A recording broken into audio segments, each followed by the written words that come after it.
Welcome to Hip-Hop Theology, a space of theological and decolonizing thoughts that attempts to increase humanity through the theopoetics of hip-hop and theology. I'm excited to get into today's dialogue. Let's get into it. Gentlemen, thank you for coming. Welcome to Hip-Hop and Theology. I love it. A space where I like to say we journey together in theological and decolonizing thought through the art of hip-hop. We got returning guest, J.P. Reynolds, who holds a M.Div from Yale University, has been named remarkably special. You have a very long bio, so I'll make it short. Remarkably special as an artist and creative consultant. As an abolitionist, JP has a background in ministry, education, and, as a rapper, poet, songwriter, and performer. We also have Kid Lacey, paying that MC, songwriter, producer, who's had a love for music since he was able to sing in his church choir, and he specifically started getting into hip hop. I love this after hearing Gold Digger. I love that. Love that. I want to start with a quote, and then we'll get into the song. It's a quote from MLK, and it says, "Oppressed people cannot remain oppressed forever. The yearning for freedom eventually manifests itself." And I think it's a quote that really speaks to Biggie's Juicy and to what all bodies who are oppressed really move from, towards a space of finding and being in their wholeness as a self. So I want to start there. Now, I'm going to talk about, for myself, Juicy is one of my favorite songs of all time, all genres, all languages that I understand. It's at the top of the list for me. It's definitely at the top. And for me, and we'll get into the lyrics. It's really biblical, right? For me, it's biblical because, and I'm talking from a Christian's perspective, it's a song it's a rags to riches story. It's a song almost of redemption, It's gripping, it's powerful. You see the ride in the lyrics that Biggie presents, because just his narrative, his flow, I can see it. I literally see the movements in front of my eyes and in my brain as I hear it. So for me, this is number one. Well, I don't want to say number one. This is definitely at the top of the list of all the songs that I love. And I'd be remiss if I didn't consider it for its theological aspects. I think we can jump right in. Do we need to hear the song before we go on? Yeah, this album is dedicated to all the teachers that told me I never amount to nothing. To all the people that lived above the buildings that I was hustling from, that called the police on me when I was just trying to make some money to feed my daughter. Yeah. And to all my peoples in the struggle, you know what I'm saying? It's all good, baby. Shake it. It was all a dream. I used to read Word Up magazine. Salt and Pepper and Heavy D up in the limousine. Hanging pictures on my wall. Every Saturday, rap attack Mr. Magic Marley Marl. I let my tape rock till my tape pop. Smoking weed and bamboo, sipping on private stock. Way back when I had the red and black lumberjack with the hat to match. Remember rapping Duke? The hard. You never thought that hip hop would take it this far. Now I'm in the limelight cause I rhyme tight. Time to get paid, blow up like the world trade. Born sinner, the opposite of a winner. Remember when I used to eat sardines for dinner? Peace to Ron G, Brucey B, Kid Capri, Funk Master Flex, Love Bug, Star Ski. I'm blowing up like you thought I would. Call a crib, same number, same hood. It's all good. And if you don't know, now you know, you know, you know. You know very well who you are. Don't let 'em hold you down. Reach for the stars. You have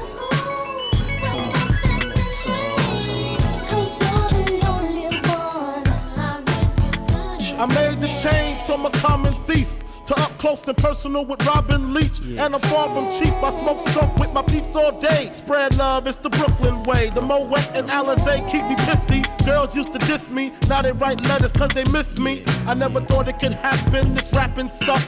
I was too used to packing ice and stuff. Now honeys play me close like butter play toast. From the Mississippi down to the East Coast. Condos in Queens, in dough for weeks. Sold out seats to hear Biggie Small speak. Living life without fear. Putting 5 carats in my baby girl ear. Lunches, brunches, interviews by the pool. Considered a fool cause I dropped out of high school. Stereotypes of a black male misunderstood. And it's still all good, And if you don't know, now you know, you know, you know. You know very well who you are. Don't let 'em hold you down. Reach for the stars.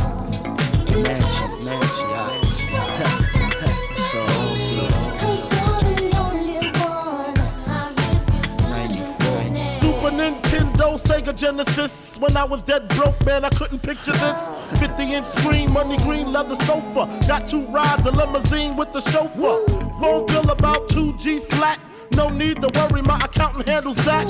And my whole crew is lounging, celebrating every day, no more public housing. Thinking back on my one-room shack. Now my mom pimps an act with minks on her back. And she loves to show me off, of course. Smiles every time my face is up in the sauce. We used to fuss when the landlord dissed us. No heat, wonder why Christmas missed us. Birthdays was the worst days. Now we sip champagne when we thirsty.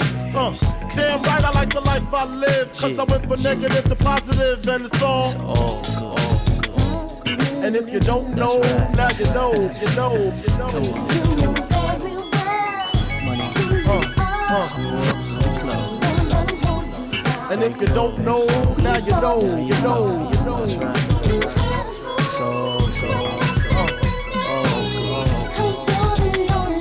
And if you don't know, now you know, you know, you know. Letting beat down in the house. Junior Mafia, Mad Flavor. I see you, I see you. Yeah. Alright.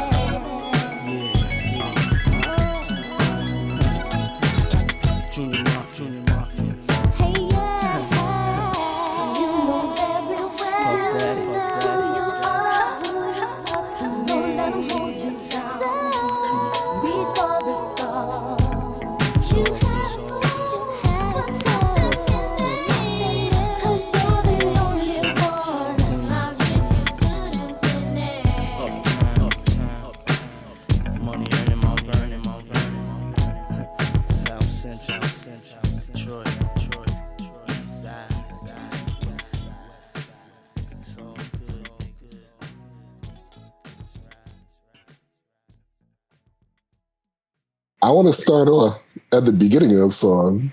I think like right before he starts rapping with the intro, it's something that really hits me. He's like, the album's dedicated basically to all the teachers and all the people who told me I never amount to nothing.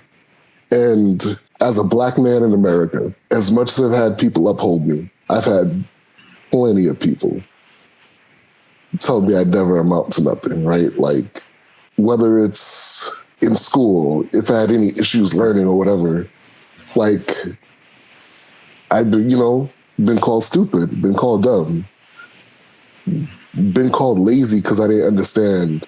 Like, all these things that, especially if you grew up in the 80s and 90s, I don't know, like, it's a different generation now. They still get the same thing in different ways.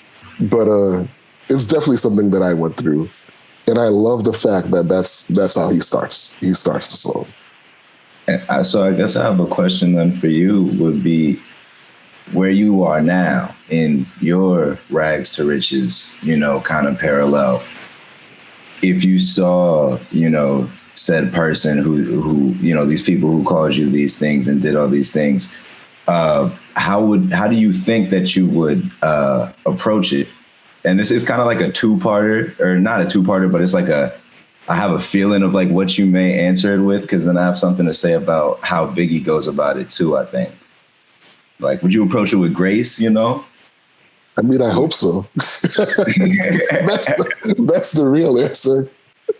Okay. That's perfect. No, that's perfect, because I think that it's wild that you speak about, it's not wild. I mean, I love that you speak about how the song is, in a sense, biblical. And I feel like thinking about just the aspect of, I mean, now he's Biggie, and Biggie can get raunchy and say some of the craziest things. Because even technically, he does start it off with like, fuck all you hoes, get a grip, motherfucker. Yeah. That is correct. That's exactly how he starts the song.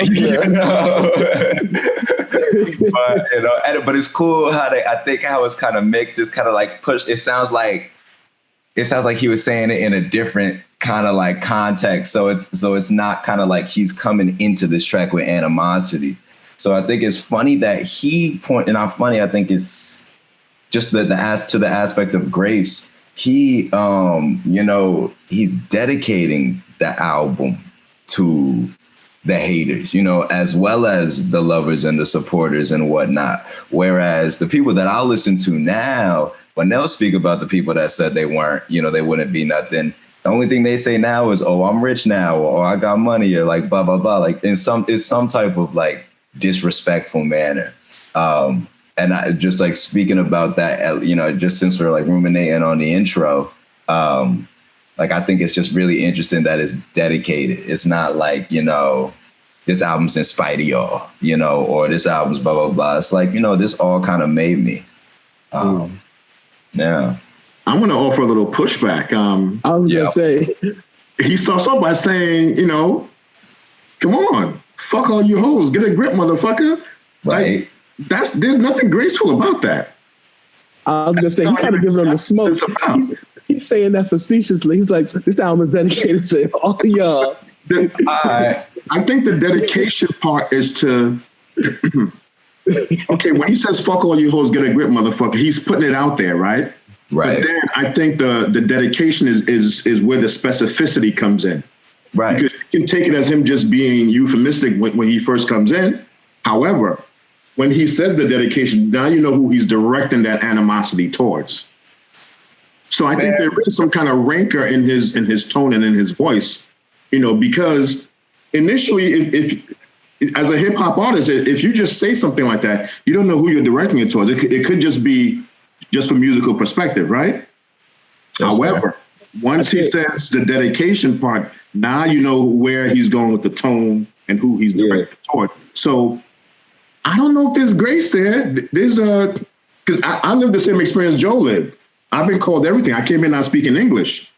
And a lot of the ones who I see now who used to make fun of me back then, some of them ask me for $1 when they see me. And I'm just like, like, I don't even respond. I just give them the get a grip motherfucker look. You know what I mean? Like, I'm still that African kid that you used to make fun of. The thing I would add is, like, I think in that dedication part, he's absolutely being petty. I think he's absolutely being wild petty. But I will say, Matt, the grace thing is interesting because maybe we have to look at it again, but I don't think he mentions haters for the rest of the song, right? Like, it's kind of like you only get half a bar, right? Like, you get this half a bar, this intro. He mentions the landlord. He speaks. You gotta really, really go into it. Okay, like there's a part where it says, where the landlord dissed us. Christmas was. So he does. So although he's not calling them by name, he's putting up the instances where it used to be this way, now it's this way. No, it's not. But I guess what I'm saying though is that the center of that, or the orientation of that, of those mentionings are him, right? It's like his story. It's not like he's not dissing. He's not necessarily dissing the landlord. He's just saying what happened. It's an acknowledgement. To me, there's a difference in like telling the story as it is, and then like straightforward going at somebody and just kind of dissing them. Like it's like that's why I see the shift of what you're talking about is interesting, right? Like throughout the whole record, all 3 verses, which is classic. I think this may be the first song I learned the lyrics to, like for real, like every single lyric. Same. But it's interesting because I don't like the whole joint. I think he brings people up or he mentions things, but it's all from his perspective. He's centered. It doesn't feel as petty. It doesn't feel as petty as the intro. The intro was like, it's dedicated to all y'all. You know what I'm saying? He's orienting the dedication around all of y'all. But then the rest of the song, it's about me and my perspective of what I went through, which is interesting. Right. I don't know if that's grace. Maybe not grace, maybe more so great. I don't even know if it's gratefulness, but just acknowledgement of which ways they played into his story, and then now telling his story, you know, without even saying names, you know. Well, this is what I would say when Joel, you talk about how it's biblical, right? Like one of the things I learned very importantly about biblical scripture is that in a lot of ways it is descriptive, not prescriptive, right? Mm. So what we get from Biggie's song is description. We get the descriptive text. We get him describing what is happening. It's not necessarily, that's why I'm like, it's interesting to try to delineate between when he's like talking about somebody else or calling somebody else out, or he's just describing what happened, right? Like, I don't know if I've done a close enough read and with this particular lens to give it that attention, but that's interesting to me when you call it biblical, because like, I've never listened to this song theologically, if I'm honest. I don't know that I would give it, even now, I'm like, I don't know if I would give it the pass of being theological. I think we can put a theological framework on it. Mm-hmm. And there's plenty of moments that are more, maybe more theological on the surface level, right? Like born sinner, opposite of a winner. Remember when they used to, like, I mean, there's stuff that's like more apparent, but there's also some subtextual things I would love to hear from y'all that like, all right, that make it theological. We're gonna get into this. First of all, it is descriptive, right? For me, it's like an autobiography. He starts with his childhood in Bed-Stuy, and not what we know now, but like the Bed-Stuy that, you know, like Bethany Baptist Church that they used to run Operation Breadbasket because there was no food going around, right? The Bed-Stuy where I hear about in the 70s, like if people's cars started breaking down at Bed-Stuy, you just keep driving.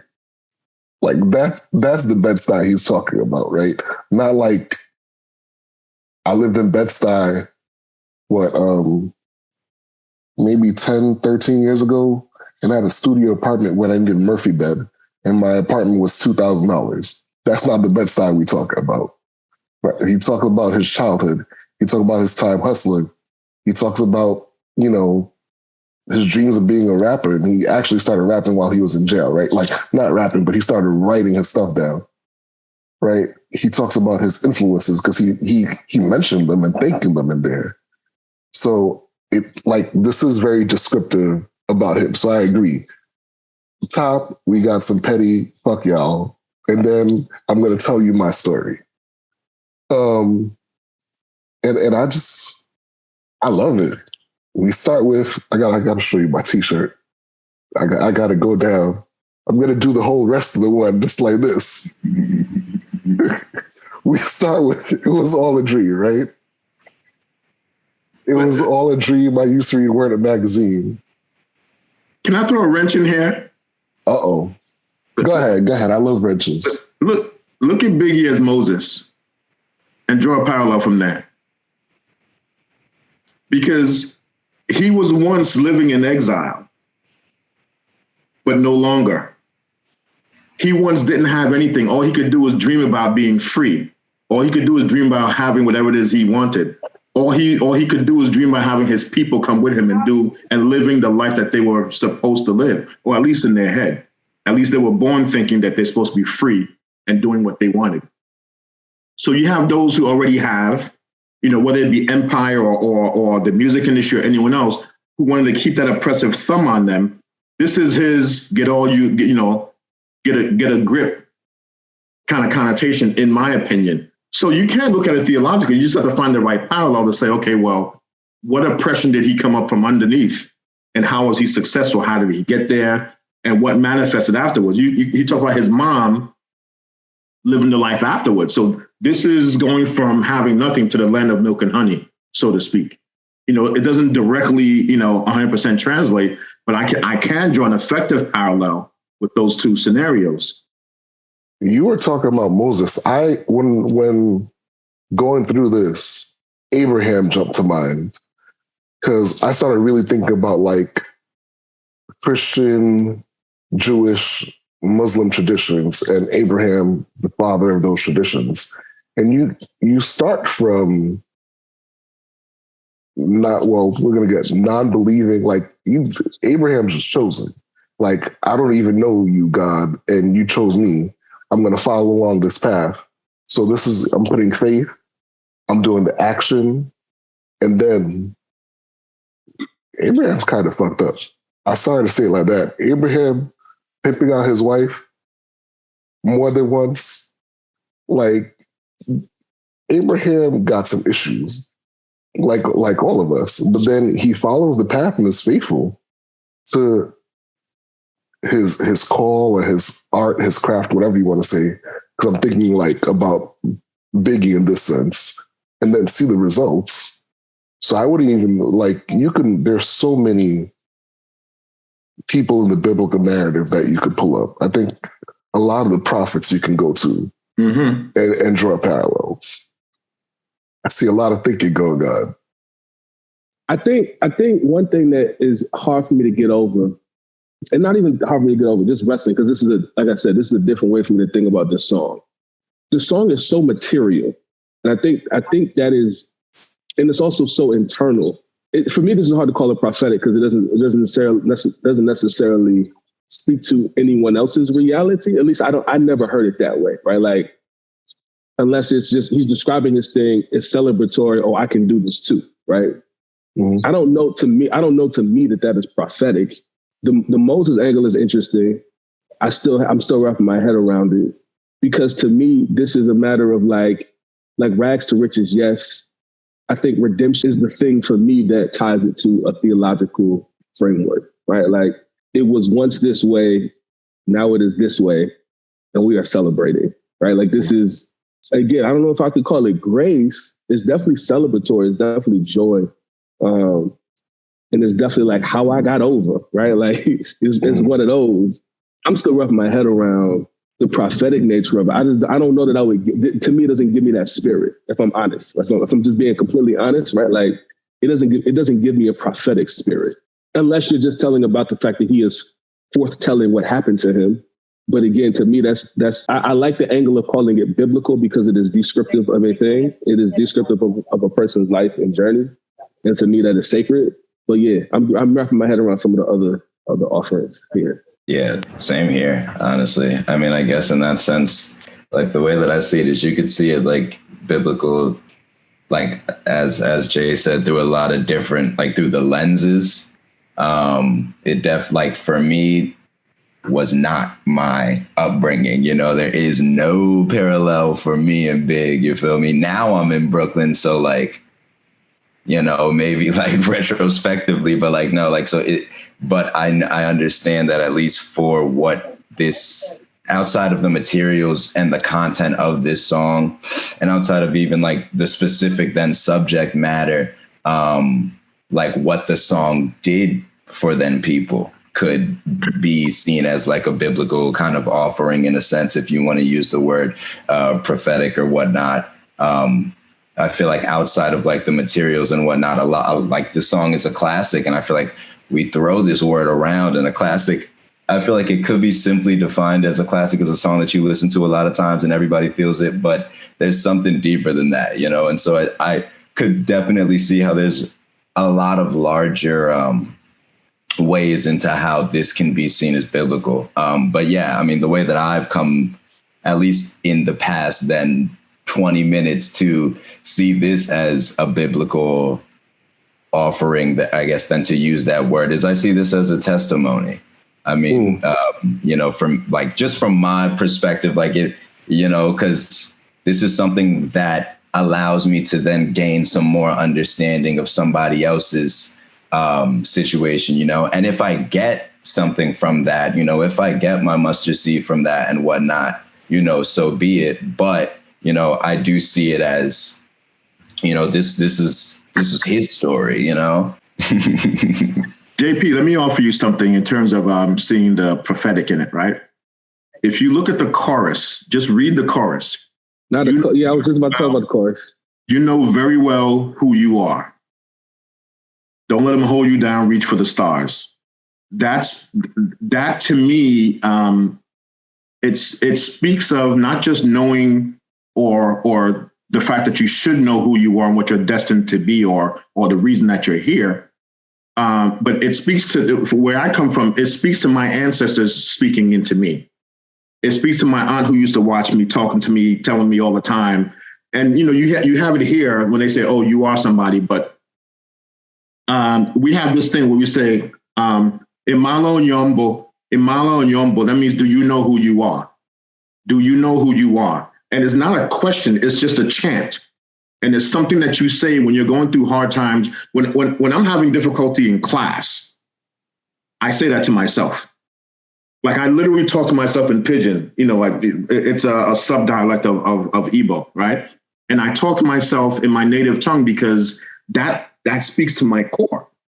So if I didn't know who I was before this exam, I know who I am taking this exam because I didn't get here by myself.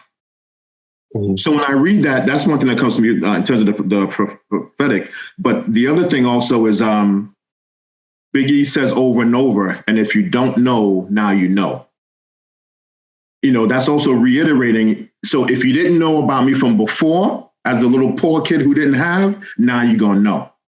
And it speaks to, again, that prophecy that he knew to himself, whenever it happened, however it happened, that he wasn't destined to stay in the position, you know, he was born into or that he currently was. You know, so I say that because these things keep coming back. It's the chorus, it's the hook, it keeps coming back. It's a reminder. Prophecy always comes back. Prophecy never leaves, but prophecy always comes back. You try to put it out of your mind, but what happens? Something will jog your memory and take you right back to that. If you want to run from what you were destined to do, what will happen? Something will cause you to go right back to that spot again. And it'll keep reminding you. So you're going to constantly ask yourself, do you know who you are? Do you know who you are? So I see it because it resonates with me, aside from what Joel said earlier, and I didn't live a true rap. Well, I did live a true because I literally came here with one set of clothes. I came to this country with the clothes on my back. Yeah. You know, so I wore the same clothes to school every day and was picked on, was made fun of. And I'm the person I am today because of having gone through that. Yeah. So the material part, I understand because right now in my closet, I got it all. Uh-huh. But it's not because I'm a fashion plate. It's because, you know what? That satisfies something in me I didn't have before. But I no longer shop like that because I realize it's not about the material things anymore. It's about me knowing who I am first and then putting the clothes on after, as opposed to me putting on the clothes first and trying to figure out who I am after. I like the connection with the end of his verses, if you don't know, now you know, which is a chant in and of itself. Because it's one of those like knowing phrases. It's like, we just get it. You don't know, now we get it, right? And it definitely connects to the chorus, which is an interesting flip from the original song, which I wanted to bring up, right? Because that's another, when you talk about ancestry, and we talked about exegeting music earlier, right? Like they're flipping a song from an earlier era. And to me, that's really important when we talk about the prophetic nature of this and the breadcrumbs and, you know, when we talk about prophecy in the biblical text, it's often, especially when we get to like Jesus, he's often repeating things that were said before, right? And that's how we fulfillment of prophecy. So we're actually seeing that kind of take place musically. That's hip hop generally with sampling, with like reiterating former melodies or bass lines or vibes, right? Which I think is a powerful part of hip hop. And yeah, that's a good connection. Cause I you know, admittedly, I wasn't thinking about the hook all that much in this song. Cause I always be focused on the Biggie verses. I'm like, but no, that's a good connection. If you don't know, now you know. And I agree about the hook never made me, I didn't think about the hook in that sense, like to kind of examine it. And then I never thought about the aspect that it's something that's being flipped. Then as soon as you had brought up the hook, I immediately go to Wikipedia because I went to school for music. And so I'm big on liner notes and personnel. So I'm like, all right, so who redid this verse then?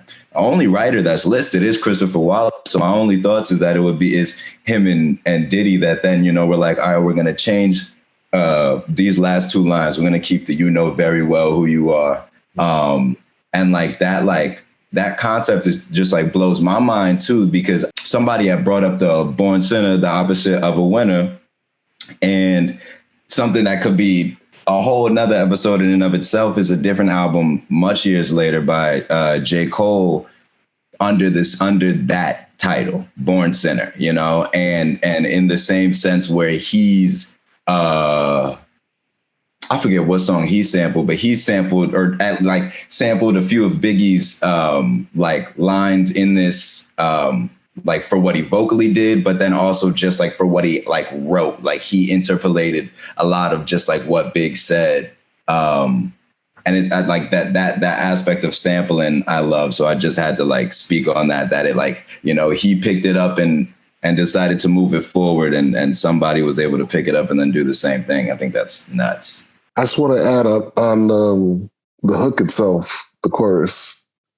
It made me, I can't remember which sermon, but it's the sermon I preached on, I believe it's the Gospel of Mary. I had the Gospel of Mary and Gospel of Thomas. I was trying to find it, I couldn't. But one of the things that it talks about, and it's the sayings of Jesus, probably Gospel of Thomas then. What Jesus is basically telling us is we need to step into our full humanity. I've heard about heaven, right?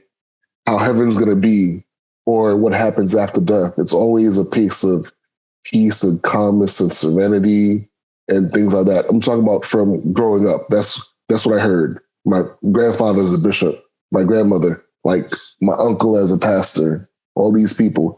And the prescription that Jesus gives us is not dissimilar to what Biggie's saying, at least the way I'm taking it.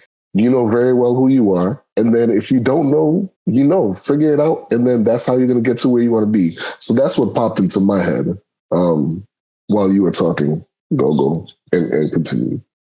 To add on, that was awesome, by the way. To add on to what Gogo said right quick, you really struck a chord in me when talking about this concept that I guess we sum up as resilience. And so this concept of resilience, combined with the power of faith in one's ability, it sort of forms a psycho-spiritual message, right? That speaks to the importance of perseverance and the potential for redemption, possibly. To go back to what Matt was saying earlier, we agree with your perspective in terms of grace, but I guess it was more like gratitude, right? This sense of gratitude that's being articulated throughout the song so poetically, right? This attitude of gratitude that aligns with theological teachings that also emphasize the importance of being grateful, for the blessing in life or blessings in life. It serves as a reminder to appreciate the present moment, recognizing that success is not solely attributed to individual effort, but also the support and love of others. And of course, theologically for us, we just wanted to add to this space, the pursuit of dreams comes up in this song, and the scripture for me that pops up, and doesn't take away from what you guys brought up, which was awesome too. We just never thought about it like that. But it really was Jacob's dream for us, and the stairway of heaven, he was laying on a stone, it got anointed, and that's Bethlehem, right? But it's important because going back to Gogo's example of Moses in Exodus, Jacob was in exile. He was running from his brother who was going to kill him. So like in the escaping of that, in the exile of that, going on his way to see his cousins, Jacob has a theophany, right? This experience with God, the divine, but through a dream. And of course, theopoetically, we're not meant to take this literal, but when we're talking about dreams, the theological, representation there of God communicating with us in dreams, I mean, that's deeply theological. Most importantly, this idea that Jacob was wrestling with God and also wrestling with himself in terms of identity.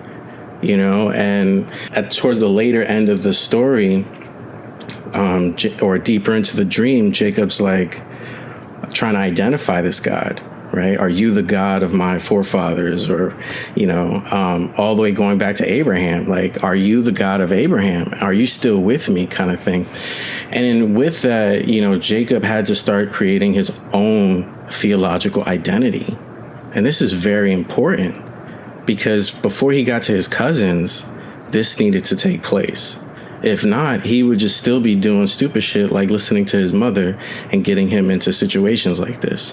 When we all know he listened to his mother because he had no identity, right? And so it's important, this whole transformation or journey of self-identity and self-transformation, which is the underlying foundation of this song or this expression. Like, even by saying fuck all you hoes, like, it's like, yo, I've been on a journey, I've been somewhere, you know what I mean? Like, and it's like, y'all can't tell me shit at this point, because again, I know who I am. I'm not X, Y, and Z. And then, he brings that up through the song so poetically, like, it does come off maybe as like shade or whatever, but when you think about it, he's bringing them up in a way that's still in a form of gratitude. Because even though he's experienced all these trials and tribulations from the hood of being in Brooklyn, at that time, he's made it to where now he's having like expensive ass trips, food, everything is at his fingertips, right? He was on top of the world, so to speak. I think everything we said have kind of come full circle, right? We started with the descriptiveness of Biggie's words. We went through a lot, but I think maybe. What do you think? I think this song is, as I said, I think it's autobiography, right? A little bit, but I think he is telling us of the way he moved into his whole self, like finding consciousness. Right? The way you talked about Jacob, right? He became conscious and found something new, right? Found a new relationship, not even with his ancestors' gods, but with his own God, right? He formed a new relationship. What do you think about that, what I just said? Like, this song is a way of Biggie sharing his movement to full consciousness. I think I could call it a crash course into that. Kind of like a lot of A-B comparisons. Like in terms of just looking at the structure of the song for the verses, this is how it was, this is what it's like now, this is how it was, this is what it's like now. Hook, bringing it back to a common theme. Now let's go back to a verse. This is how it was, this is what it is like now, this is how it was. And so I could see I could see that in the sense of, okay, if we go from the start to the end, I would say that to an extent, all the other songs on Ready to Die handle specific episodes in between that beginning and that end, where it could really be maybe more seen that this was where he got the consciousness, or this was where the dream happened, above. So like, I definitely can see it. And it just, like what Aaron had said, made me go crazy thinking about how then he starts the verse saying it was all a dream. I could see it as being the headlines like to this story of his rags to riches, his finding his consciousness. I think there's a lot of subtext that's, just in other songs, But I'd agree generally. My hesitation with the consciousness thing. Let me just start by saying this. I think it feels like Arrival for sure. The song feels like Arrival. The way that I listen to music, or when I listen, especially being an artist, and this is really any art or anything that's created. I look at that from three different perspectives. There's the artist, there's the created art, and then there are the people who engage with the art. So there's an artist's intention, then there's a thing that gets created, and then there's how we read it, right? So in this moment, I am curious as to what Biggie was trying to do. I don't know that Biggie was like thinking this. I just don't know, right? I don't know. I can't say one way or the other what Biggie's intention was. Then we have the thing that it created, classic, it resonated. Mad people, if you put this, I feel like a lot of people at a certain age, if you put this song on, everybody can rap all the lyrics. We know all the flows, we know all the pockets, we know all the twists and turns of the phrase, we know all three verses, right? Classic. I think in this moment, I'm just curious. I think I'm curious. I'll put it that way. This song, I don't know if it's like, I don't know if Biggie would call it like his consciousness. I don't know that Biggie would say that. I feel like Biggie may call it, we made it. Nigga, we made it, right? That's it. I'm describing how we made it, period. That's it. Nick was ashy to classy, right? So I feel hesitant to put something on it that I don't necessarily feel from Big. I feel Arrival. I feel celebration. I feel a recognition that they're in a different place. And gratitude, like Aaron was saying, like the gratitude is deep. I think I thought that was a really, really powerful point, because that's this, when Matt was talking about grace and Gogo was talking about the initial kind of pettiness, I think what I was referring to was the gratitude, right? Because the rest of the song feels like actual gratitude. Like that first intro felt like, oh, maybe he's being petty, maybe he's being shady. But then the rest of the song, it feels like he's actually grateful. He's grateful, like he's actually grateful. That's how it feels. So I feel all of that. I don't know. Like, or maybe it's a matter of like, is Arrival equal to consciousness, right? Like, what is the thing that Biggie is conscious of in this moment, in this particular song, in this particular record? That's the question for me. Where I'm just like, that's a heavy word to throw on it, because again, there's a lot there. There's a lot of subtext there. There's a lot of like that Gogo was mentioning. There's a lot of repetition of phrases. Even the phrase like "it's all good." That comes up multiple times, right? Like, it's all good, baby, baby. And then the hook, it's all good. That's the thing that repeats itself. So I think I'm slow to call it a recognition of consciousness. I don't know why, but I feel a hesitation in my spirit. I can't, I don't roll on that part. I don't know why. You know something though, JP, just by saying it's all good, you are allowed as the listener, as the interpreter, because given the three ways that you listen to music, you are the consumer. You are allowed to interpret it however way you want. It's all good. That's exactly, sure. And I'm pretty sure that also has a lot to do with where Biggie was psychologically at the time, where he doesn't particularly care what's going on. It's all good. However way you feel. And why is it all good? Because I, like to Kid Lacey's point, I was once here, now I'm here. It's all good.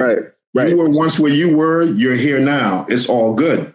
So you have the agency to say, you know something? Maybe Biggie did have some theological, points in there. Maybe he didn't. Maybe he was being petty. Maybe it was grace.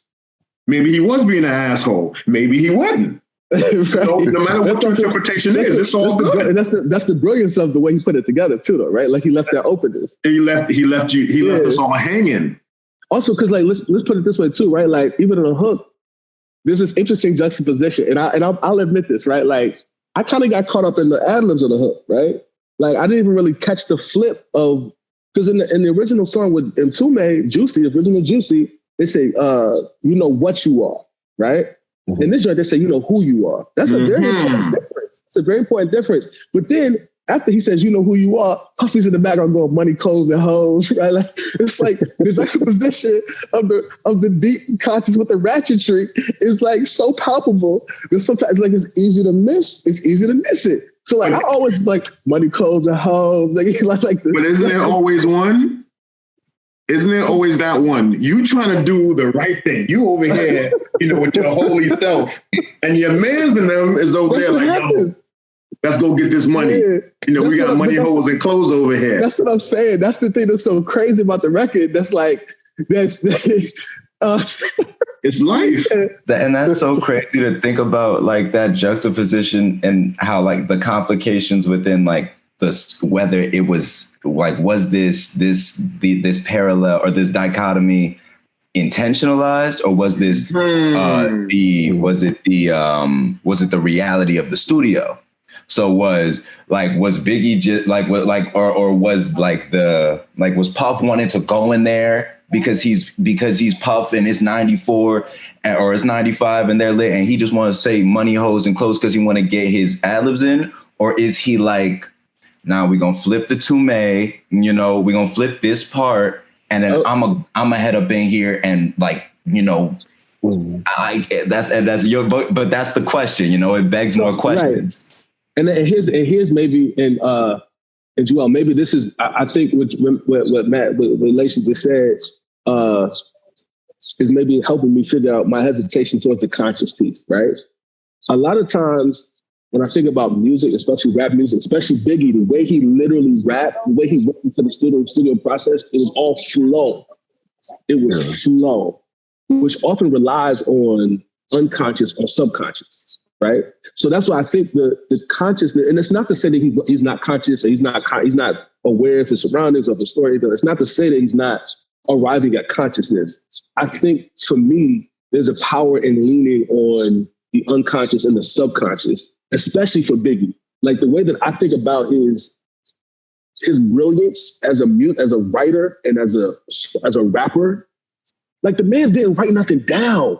Like that is crazy. I'm a writer. I have to write it down and put it together, look at it when I'm rapping it, and I found my voice how to deliver it. This man didn't do that. He just flowed. It came to him and it flowed. So there's a way that he tapped into subconscious, and I think the brilliance of his mastery of that subconscious, maybe unconscious mastery, is that it resonates so much that we think it's consciousness. I think that is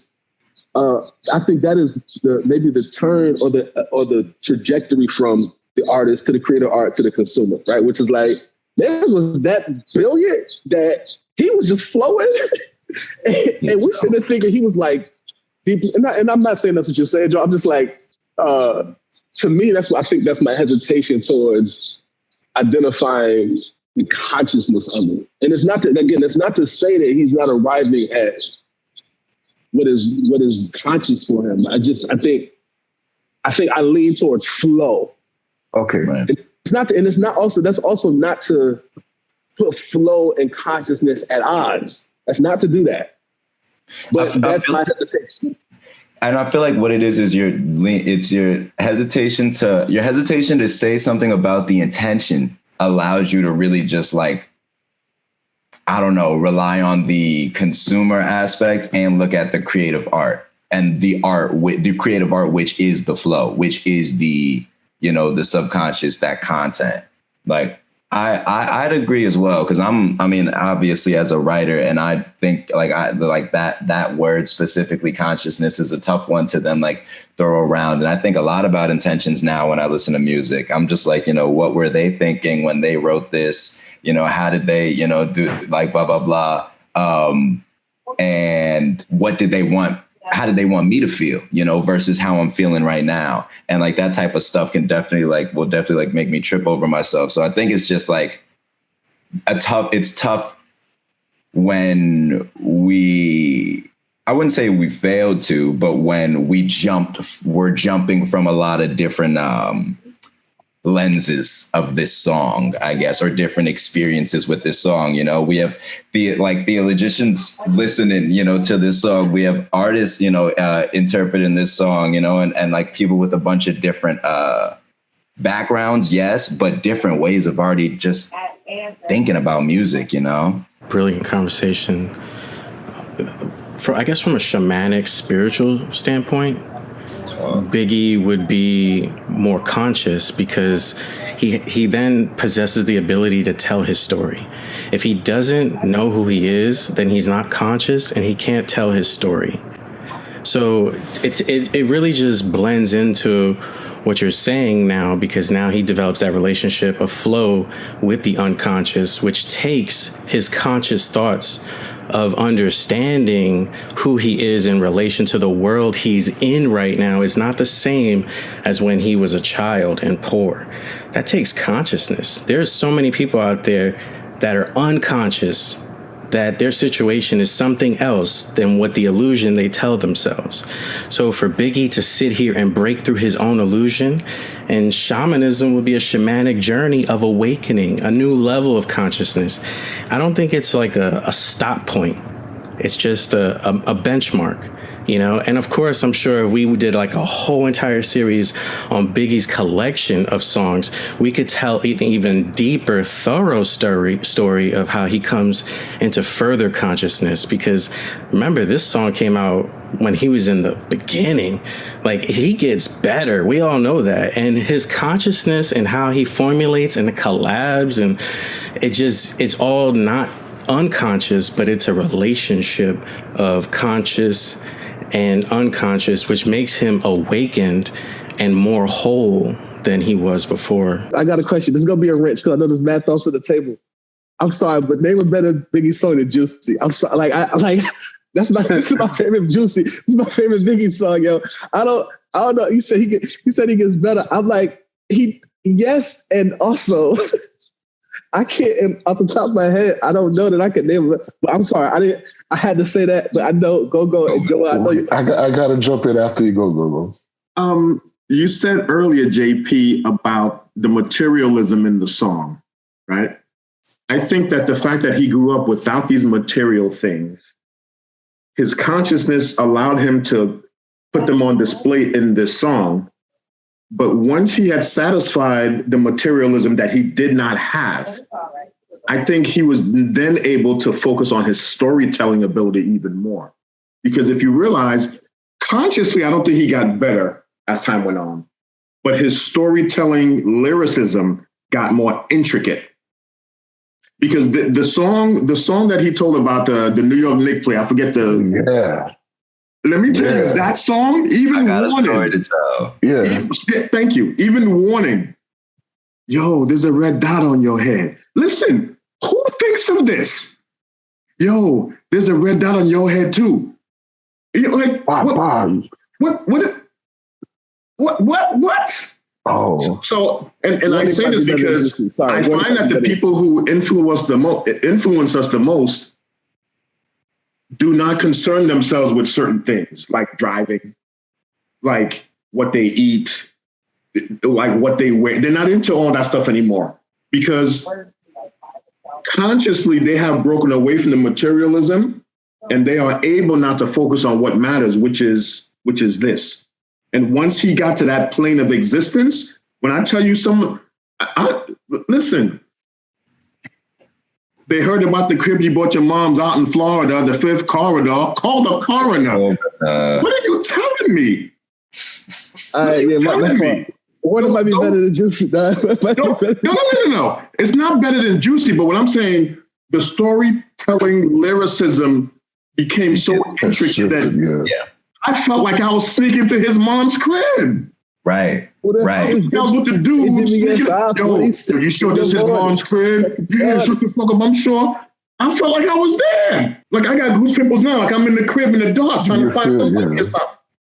And I think that's only because once he elevated his psyche, once he elevated and you heard that storytelling really, really get deeper and deeper, bruh. And I have yet to find another artist. Nothing against J. Cole, nothing against any of the new people out there, but they can't. I agree. They just don't do it for me. I got a personal story to tell. And it's about the moving to consciousness, right? I think for myself, I'm on not only a spiritual journey, of growth, but like, I guess it's spiritual too, but like a healing journey from stuff I've been through. And I was speaking to my therapist, this is probably like a month or two ago. And the the clarity that came from unconsciousness. Like my unconsciousness opened up. And it was about like pain and stuff like that. It was specifically, it was about how I deal with my own feelings. Like, I have been taught to hide my feelings. And I didn't know that until I was in a conversation with my therapist. And like, just unconsciously, she mentioned something. And then like, I just started crying, like from nowhere. Like, it just hit me that for me to be able to live and survive the life that I had grown up in, I had to hide all my feelings, right? But that movement of consciousness came from an unconscious space that just kind of popped open.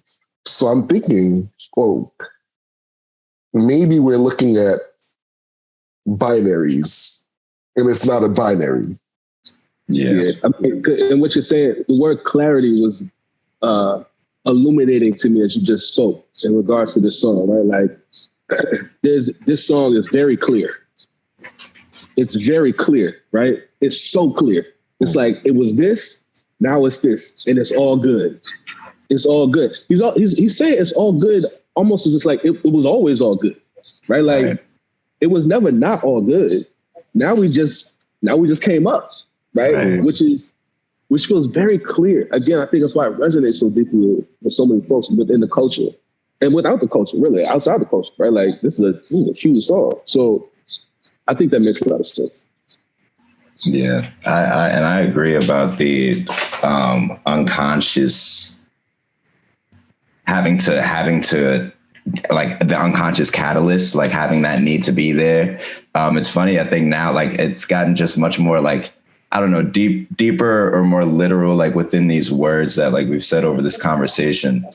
But I feel like we spoke about like a switch or like the mode of flow in this song has been transition, or the theme has been more so wrapped in transition. And we kind of like are trying to define like where this, where that switch happens. And like Joel, you telling that story kind of just like makes that even more clear and in a kind of like a unconscious way.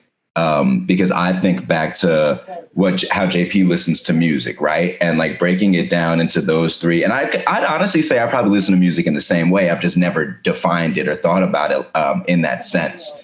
But thinking about, okay, did Big really mean to do this? Like, were they in the studio saying, "Oh, we're gonna do this"? Like, and somebody they're gonna talk about this in classes, podcasts, in whatever. Did he think he was gonna? And we talk about, and I think we can generally we can't say no, but we can generally say that we don't know. And the one thing that we know of, at least as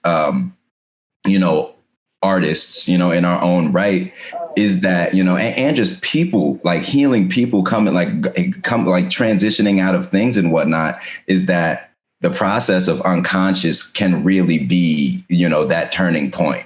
And I think that as JP spoke about flow, that being an unconscious thing, like, you could throw on a beat and I might not have the words for it, but I'll go, like, because I feel it and I'm not even like, I'm not thinking about that, and I think about how we talk about Big's process, being that, this is early too. So he's not as intricate. He's not as, I know I gotta tell it like this, rather than use this noun. Let me say the brand, let me blah, blah, blah, like for storytelling. He hasn't even thought about that in the storytelling sense. This is him just being unconscious, but tapping into, I guess, what he's seen, what he knows, you know, and the life that he was, you know, living then. I did not, I mean, that's just like the main point. I just didn't think that it would, that we would talk so much about the conscious, you know, and the unconscious self. But I think the actions within those worlds are really, really poignant too, because, you know, who knows, like, I doubt Big spent too much time writing this, you know, he lived it at the time. So it was like probably like second nature to him, you know? Thank you. It's all good. It's all good, baby.